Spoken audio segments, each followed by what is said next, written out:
Hey guys, welcome back to UpClick. In this video, I'll be showing you how to use Grabfood Voucher code.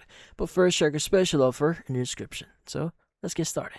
So if you want to use your Grabfood Voucher code here, well, this one is quite simple. So the first thing that you want to do is you want to open up Grab here.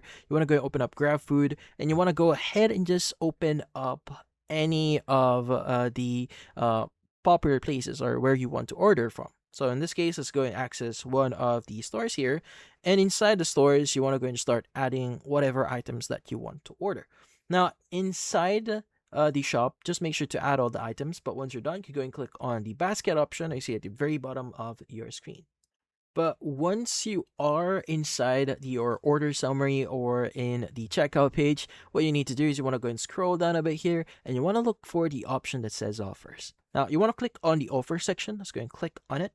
Now, from here, what we need to do is you want to go and select the offers that you have right now. Now, if the offer is available in your area, you could already see it in here. You could go and select the offer or the available offer that you could use in here. But if you have a specific code that you may want to use, you want to go and choose the use grab gifts section, and you can go and just enter the gift code that you received.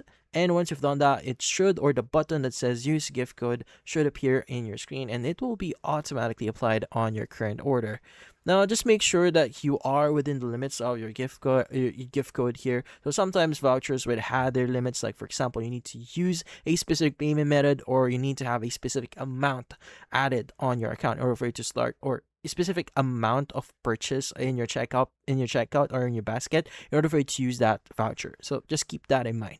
But that's about it. So if you found this video helpful, hit the like and subscribe button and watch our next video.